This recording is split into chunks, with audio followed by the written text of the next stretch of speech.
नमस्कार, स्वागत है आपका बड़ी खबर में और मैं हूं आपके साथ गौरव राजेंद्र। आज हम इस बड़ी खबर में बात करेंगे दिन की 4 बड़ी खबरों को लेकर।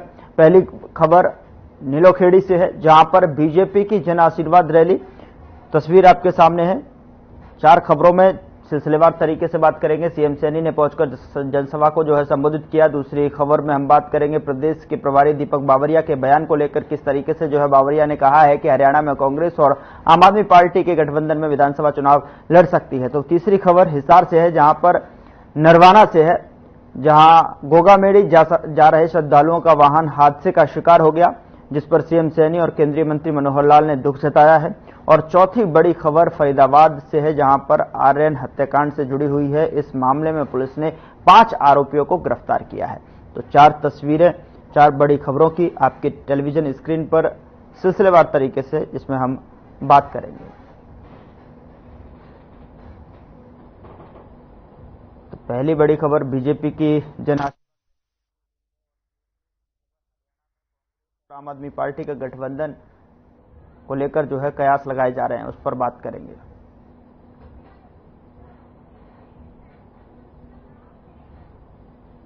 चलिए पहली बड़ी खबर की बात करते हैं। चुनाव को लेकर बीजेपी पूरी तरह से एक्टिव मोड में नजर आ रही है। तो वहीं बीजेपी की तरफ से प्रदेश भर में लगातार मेरा Haryana, non stop Haryana Jan Ashirwad rally का आयोजन किया जा रहा है, तो जिसमें खुद प्रदेश के मुखिया नायब सिंह सैनी ने प्रचार की कमान संभाल रखी है। आपको बता दें कि सीएम ताबड़तोड़ रैलियों को संबोधित कर रहे हैं। इसी कड़ी में नीलोखेड़ी में भी बीजेपी की जन आशीर्वाद रैली आयोजित हुई, जिसमें सीएम नायब सिंह सैनी ने पहुंचकर चुनावी सभा को संबोधित किया। इस दौरान सीएम सैनी विरोधियों पर निशाना साधना नहीं भूले।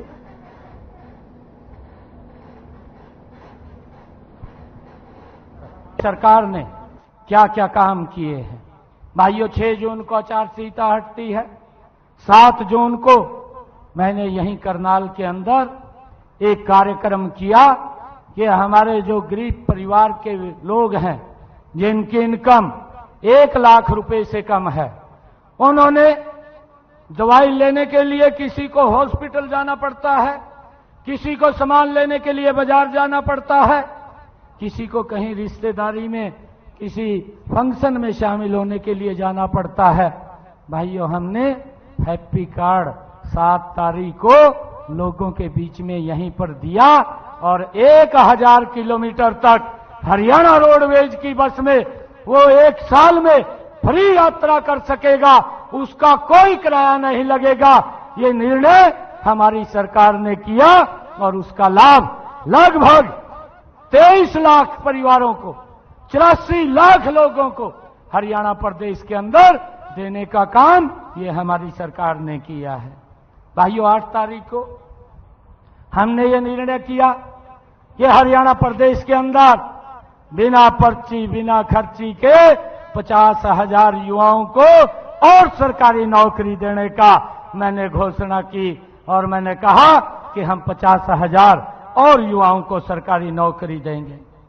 भाइयों, मैंने 9 तारीख को जो एक और निर्णय किया, यह भी बड़ा निर्णय था कि हमारे हरियाणा प्रदेश के अंदर जो एससी और बीसी समाज की धर्मशालाएं थी हरियाणा प्रदेश के अंदर, उनको मैंने पंचकुला के अंदर एकत्र किया और उन सब के जो प्रमुख लोग थे उन सबको बुला करके एक समय के अंदर उनके बीच में बैठ करके 118 करोड़ रुपया उनके नवीनीकरण के लिए जारी करने का काम ये हमारी सरकार ने किया है।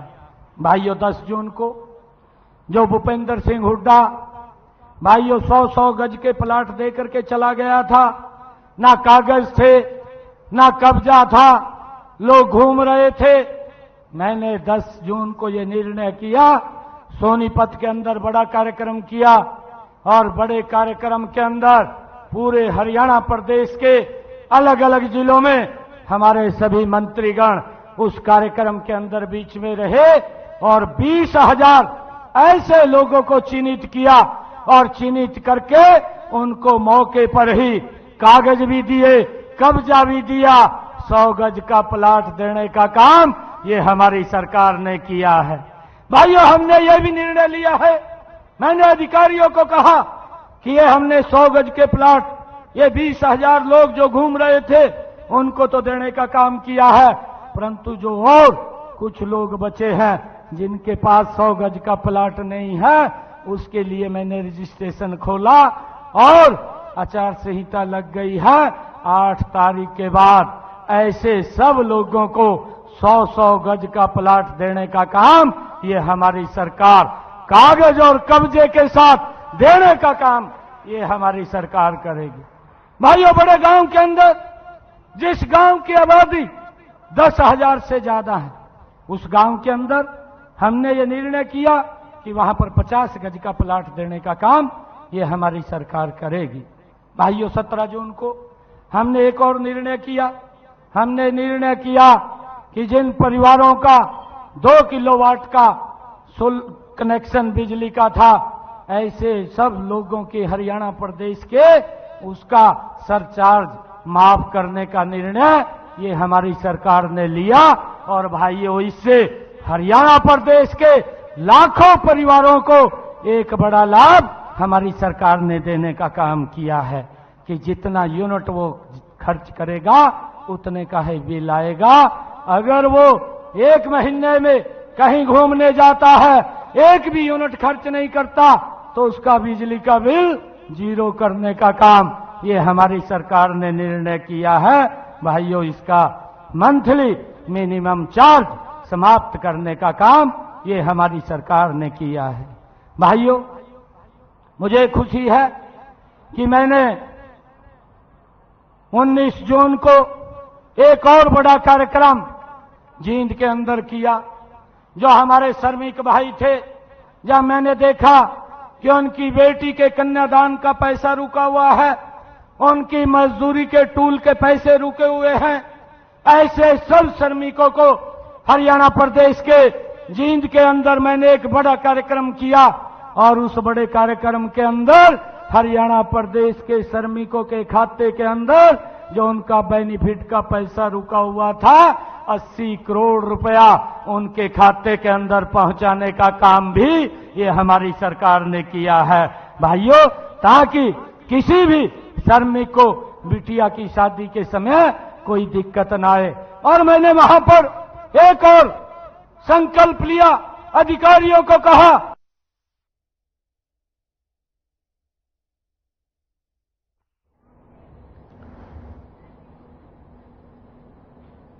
उधर हरियाणा में होने वाले विधानसभा चुनाव को लेकर कांग्रेस भी पूरे एक्टिव मोड में नजर आ रही है। सभी को इंतजार है तो सिर्फ पार्टियों की लिस्ट का। साथ ही आपको बता दें कि जिस बीच कांग्रेस के प्रदेश प्रभारी दीपक बावरिया की तरफ से एक बयान सामने आया है। दीपक बावरिया ने कहा है कि प्रदेश में वोटों के ध्रुवीकरण को रोकने के लिए कांग्रेस और आप गठबंधन में चुनाव लड़ सकती है।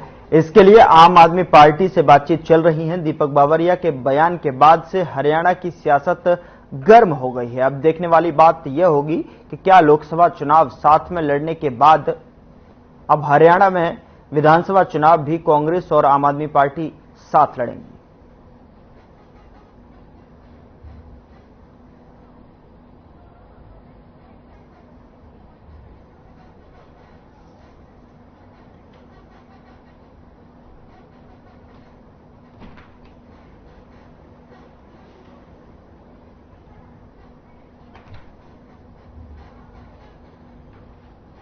ज्यादा जानकारी के साथ हमारे संवाददाता ओपी शर्मा हमारे साथ जुड़ चुके हैं।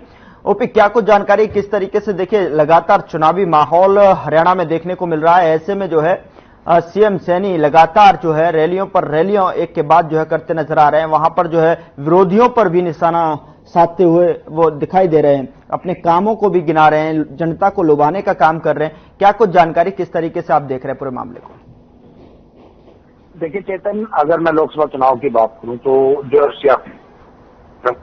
हालांकि चुनाव प्रचार की अगर हम थोड़ी सी बात करें तो भारतीय जनता पार्टी का चुनाव प्रचार थोड़ा सा आक्रामक है। मुख्यमंत्री नायब सैनी जो है प्रचार की जो है कमान संभाले, वहीं कांग्रेस में दीपेंद्र सिंह हुड्डा वो प्रचार कर रहे हैं और जनता से मांगे हिसाब जो है वो चला रहे हैं। लेकिन दोनों ही पार्टियों के जो वरिष्ठ नेता है वो इस वक्त अपनी अपनी टिकटों को लेकर कहीं ना कहीं पार्टी मुख्यालयों पर जो है जारी है। और जिस तरीके से मुख्यमंत्री नायब सैनी हर रोज 1 से 2 विधानसभा को जो है वो करीबन कवर कर रहे हैं। तब तक करीबन 70 से 75 विधानसभाओं को मुख्यमंत्री नायब सैनी जो कवर कर चुके हैं और चुनाव के एक तरीके से पूरे मोड में चल रहे हैं। पार्टी का जो संगठन है वो जो है वो टिकटॉक पर अपना मंथन कर रहा है। और कल शाम को जो है बीजेपी स्क्रीनिंग कमेटी की बैठक होगी, जिसमें उम्मीद की जा रही कि शायद 2 दर्जन के आसपास या 30 से 35 लोगों की जो है प्रत्याशियों की जो टिकट का कहीं ना कहीं ऐलान कर दिया जाएगा। आज मुख्यमंत्री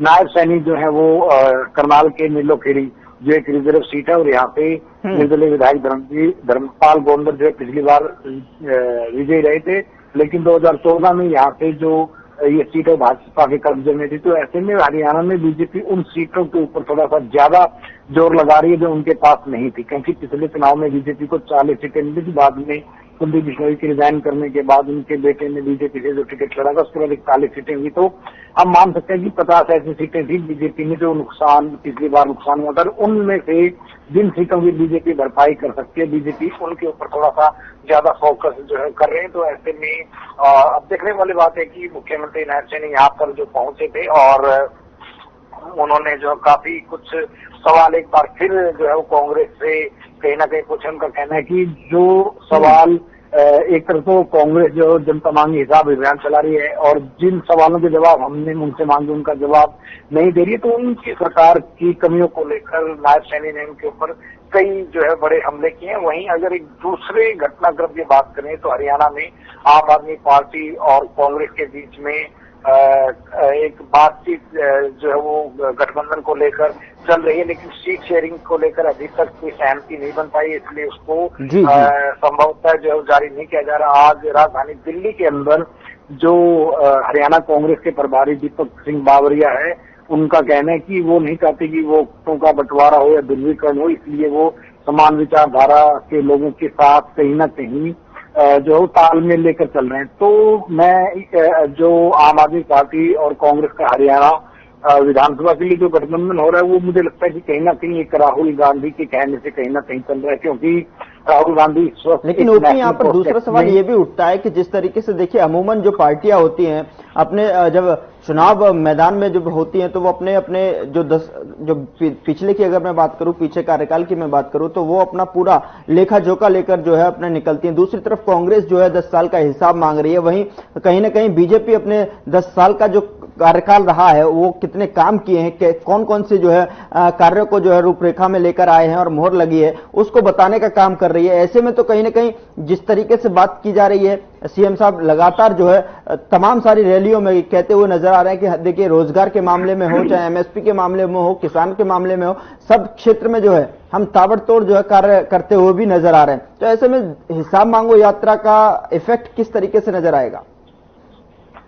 देखिए चेतन, जो आपने बातें उठाई हैं ठीक है, ये होता है, लेकिन अगर आप देखेंगे जब भी कोई चुनाव होता है तो एक दल सत्ता में होता है और बाकी कहीं ना कहीं विपक्ष में होते हैं, और सत्ता पक्ष हमेशा अपनी बड़ाई करता है और विपक्ष हमेशा सरकार की आलोचना करता है, क्योंकि सत्ता पक्ष को जनहित में काम करने का अधिकार जो जनता देती है और विपक्ष को सरकार की निगरानी, एक वॉचडॉग का काम करने के लिए जिम्मेवारी जो कहीं ना कहीं जनता देती। तो हर चुनाव में सत्ता पक्ष अपनी जो है वो अपनी तारीफों का बखान करता, अपने आप को अच्छा बताता, फिर चुनाव बनाने का दावा करता है। विपक्ष वहीं उनके ऊपर हमला करते हुए अपनी सरकार बनाने का दावा करता है, जनहित में उन जो कमियां सरकार में थी उनको जो है दूर करने का काम करता है। लेकिन लोकतंत्र है, लोकतंत्र में आखिरी फैसला जो है जनता ही करती है। अगर हम हर चुनाव में कोई भी एक चुनाव उठा के देख लें, 2014 में जब हरियाणा में पहली बार बीजेपी सरकार बनी थी तब कांग्रेस को सत्ता से बाहर किया गया था। सब कांग्रेस की तरफ से जो नेता, जो मुख्यमंत्री भूपेंद्र सिंह हुड्डा होते थे, उनकी तरफ से नंबर 1 हरियाणा का जो एक नारा दिया गया था और सब कुछ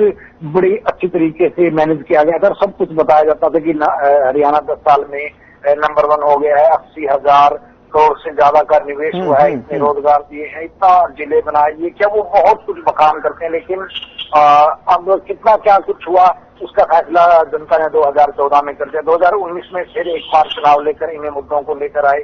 2014 में 19 में जो है बीजेपी फिर सत्ता में आती है, लेकिन कांग्रेस की सीटें जो पिछली बार विपक्ष की पार्टी नहीं बन पाई थी 2014 में इंडियन नेशनल लोकदल जो है मुख्य विपक्षी पार्टी बनी थी, अभय सिंह चौटाला नेता विपक्ष बने थे।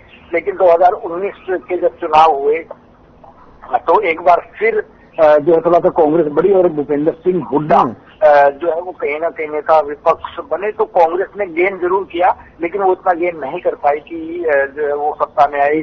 जनता ने जिस तरीके से एक चुनाव की जो एक नतीजा या मैंडेट दिया, उसमें एक किसी भी दल को जो स्पष्ट बहुमत देगा, जिसके चलते जननायक जनता पार्टी और जो है भारतीय जनता पार्टी के बीच में गठबंधन हुआ, सरसत्ता की भागीदारी का फॉर्मूला बना और 4.5 साल सरकार चली। तो अब एक बार फिर अपने अपने दावे लेके आ रहे हैं। 4.5 साल तक सत्ता में रहने वाली जननायक जनता पार्टी भी जो है वो कहीं ना कहीं सरकार के ऊपर आरोप लगा रही। तो ठीक है, जनता है, विपक्ष है, सब अपने अपनी जो जिम्मेवारियां निभा रही है, लेकिन फैसला जनता करेगी और जनता क्या फैसला करती है ये हमें जो है 8 अक्टूबर को मतदान के बाद पता लगेगा। लेकिन दूसरी खबर पर जब चर्चा करेंगे हम, तो जैसे कि अब देखने को मिल रहा है, लोकसभा चुनाव में भी हमने देखा था कि किस तरीके से जो है इंडिया गठबंधन प्रभावी ढंग से जो है चुनाव लड़ता हुआ नजर आया था। तो इस बार जो हरियाणा की सरजमी पर जिस तरीके से गठबंधनों का दौर जो है देखने को मिल रहा है, चाहे वो इनेलो को लेकर हो, चाहे वो जो है दूसरी तमाम पार्टियों को लेकर हो, ऐसे में कांग्रेस और आम आदमी पार्टी के जो गठबंधन की खबरें हैं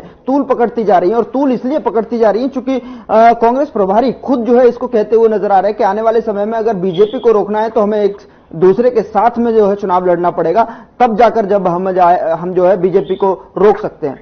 ओपी, देखिए चेतन, हम राजनीति में सिर्फ मायने निकाल सकते हैं क्योंकि फैसला जनता करती है, लेकिन इन मायनों का इलाज जो है वो कहीं ना कहीं राजनीतिक पार्टी करते हैं। वो इन मायनों को समझते हुए कहीं ना कहीं गठबंधन या अपना घोषणा पत्र बनाते हैं और शायद उसका एक फर्क भी कहीं ना कहीं पड़ता है। अगर हम हरियाणा की बात करें तो इस वक्त हरियाणा में 2 गठबंधन हो चुके हैं, इंडियन नेशनल लोकदल और बहुजन समाजवादी पार्टी और जननायक जनता पार्टी और आजाद समाजवादी पार्टी जो चंद्रशेखर रावल की पार्टी में गठबंधन हो। तो तीसरा गठबंधन जो कहीं ना कहीं आम आदमी पार्टी और कांग्रेस का जो है होने की उम्मीद है। जल्द ही शायद अगले 1-2 दिन के अंदर जो है समझौते की जो बात हो जाएगी और कांग्रेस की शायद पहली सूची तभी सामने आएगी जब आम आदमी पार्टी के साथ उनका कोई गठबंधन जो है वो कहीं ना कहीं हो जाता है। तो अब हमें थोड़ा सा प्रोस्पेक्ट में समझना पड़ेगा कि हरियाणा में 2019 के बाद के नतीजों के बाद इनेलो जो कहीं ना कहीं थोड़ी सी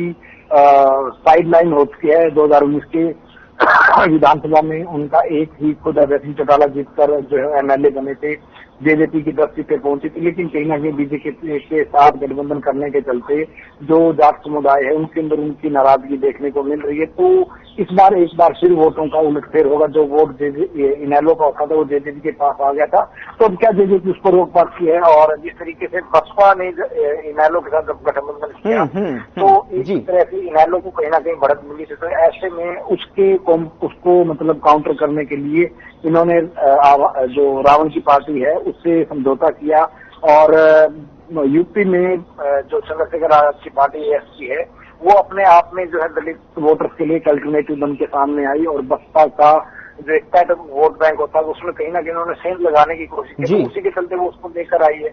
और तीसरा ये है कि जो अब कांग्रेस को ये लगता है कि अगर दलित वोट या आम आदमी पार्टी उनके खिलाफ जाती है, 2 गठबंधन पहले से हो जाते हैं, तो जो दलितों का पैक्ट वोट जो कांग्रेस को मिलता था वो कहीं ना कहीं नुकसान होता है। ऐसे में कांग्रेस की मजबूरी भी है। और दूसरा ये कि राहुल गांधी इस वक्त नेशनल प्रोस्पेक्ट के अंदर कहीं ना कहीं फैसला कर रहे हैं, क्योंकि लोकसभा में विपक्ष के अंदर सबसे बड़ी पार्टी जो कांग्रेस ने। देखिए कहीं ना कहीं क्या आपको लगता है ओपी, जिस तरीके से आप जमीनी हकीकत को भांपते हुए नजर आते हैं, क्या आपको लगता है कि ऐसे में जो हरियाणा की अगर सरजमी की खासतौर पर हम बात करें, चूंकि देखिए आम आदमी पार्टी वहां पर जा रही है, तो आम आदमी पार्टी के लिए तो फायदा होगा ही, क्योंकि वो तो चाहेगी कि यहां से हमें सीट निकले, लेकिन साथ ही साथ क्या इसका जो है इम्पैक्ट जो है कांग्रेस को भी फायदा होता हुआ नजर आएगा? देखिए चेतन, 2 बातें हैं कि पहले तो ये बता दो कि हरियाणा के अंदर आम आदमी पार्टी के पास कुछ खोने के लिए नहीं है। बिल्कुल 4% वोट हरियाणा में आम आदमी पार्टी के पास कुछ खोने के लिए नहीं है और 2.5 से 3% उसका एक वोट बैंक जरूर जो पिछले चुनाव में देखने को मिला है। अगर मैं रिसेंटली 2022 के 8 ग्रुप चुनाव की बात करूं तो आम आदमी पार्टी के जो प्रत्याशी थे उनकी जो है जमानत जब्त हो गई थी। ऐसा ही कुछ हाल बड़ौदा उपचुनाव में 2021 के उपचुनाव के अंदर भी ऐसा ही हुआ था। तो उपचुनाव में जो पार्टी अपनी जो उपस्थिति नहीं दर्ज करा रही, आम चुनाव में क्या करती है वो अलग बात है। लेकिन अगर 3 से 4% वोट एक विधानसभा में 2 लाख वोट मानते हैं और 2 लाख के हिसाब से अगर उनको 4% वोट है तो अगर 8% के आसपास मान लो 8,000 वोट बनते हैं 4% के हिसाब से, अगर 6-7 हजार वोट भी आम आदमी पार्टी लेता है तो वो कहीं ना कहीं जो शहरी वोट आम आदमी पार्टी के माने जाते हैं या फिर दलित वोट जो माने जाते हैं वो कहीं ना कहीं कांग्रेस को ही जो है नुकसान पहुंचाएंगे। अगर आप गोवा, गुजरात या मध्य प्रदेश या इन चुनाव की बात करें तो कांग्रेस खुद आम आदमी पार्टी को जो वोट कटवा पार्टी कहती है, ये कहते हैं कि बीजेपी के इशारे के ऊपर जो है चुनाव लड़ने आए हैं। तो ये सियासत है, यहाँ पर जीतना जरूरी होता है, सब तरह के साम दाम दंड भेद लगाए जाते हैं और जब सीट मिल जाती है तो फिर कुछ गलतियां नहीं रहती, वो सब एक एक्सपेरिमेंट के तौर पर उनको इनकी मिसालें जो दी जाती हैं। आखिरी में अगर सब कुछ सही हो जाता है, आपका प्रत्याशी जीत जाता है तो फायदा होगा। और आखिर में ये कहना चाहूंगा कि अगर कांग्रेस का आम आदमी पार्टी के साथ सीटों पे गठबंधन होता है तो आम आदमी पार्टी के लिए बहुत फायदेमंद होगा। कांग्रेस पार्टी हरियाणा में संभवतः उम्मीद कर सकते हैं कि आम आदमी पार्टी का जो खाता खुलेगा और वो प्रदेश में ज्यादा अपनी उपस्थिति दिखाने के लिए। बहुत बहुत शुक्रिया हमारे साथ जुड़ने के लिए, तमाम जानकारी साझा करने के लिए।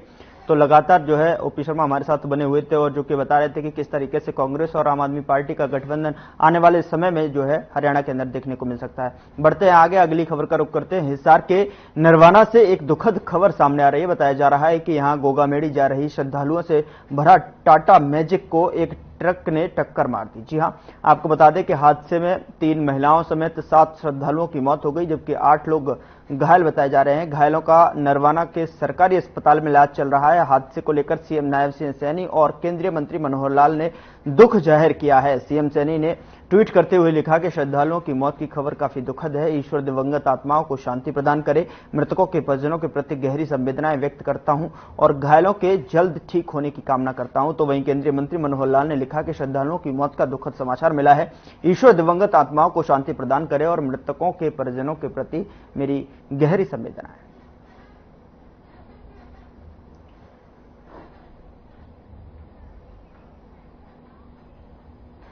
उधर खबर फरीदाबाद से है, जहां दिल्ली आगरा नेशनल हाईवे पर गदपुरी के पास 12वीं के छात्र आर्यन मिश्रा की हत्या मामले में पुलिस ने 5 आरोपियों को गिरफ्तार किया है। आपको बता दें कि आरोपियों की पहचान अनिल, कौशिक, वरुण, कृष्ण और सौरभ और आदेश के रूप में हुई है। सभी गौरक्षक बताए जा रहे हैं। बता दें कि पशु तस्कर समझकर आर्यन और कार में बैठे उसके परिचितों को हाईवे पर करीब 30 किलोमीटर जो है खदेड़ा था और फायरिंग की थी, जो कि आर्यन मिश्रा को जाकर लगी। और साथ ही आपको बता दें कि आरोपियों ने दूसरी गोली आर्यन के सीने में मार दी। 24 अगस्त को उसका एक निजी अस्पताल में इलाज के दौरान मौत हो गई थी। पुलिस अब तफ्तीश से जो है आगे की जांच पड़ताल में जुटी हुई है।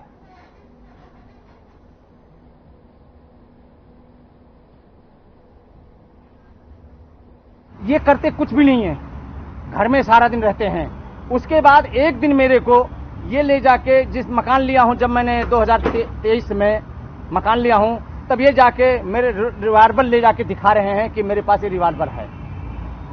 मेरे दिखाए, अब मैं पुलिस वाले का नाम नहीं ले सकता। उसको मैंने स्याही ब्रांच को मैंने फोन किया हूं, किस तरह मौके पे जांच किया जाए, और टंकी में रखा हुआ है, लेकिन कोई पुलिस नहीं गई है। मैंने फोन किया हूं और नहीं है तो उस डेट की कॉल डिटेल निकलवाइए कि इनके पास फोन मेरा गया है कि नहीं गया है। मैं गुनहगार हूं। जो शंकी पे मुकदमा दर्ज है वो किस चीज का मुकदमा? ये 1 नंबर में बता रहे हैं कि गोली चलाए हैं।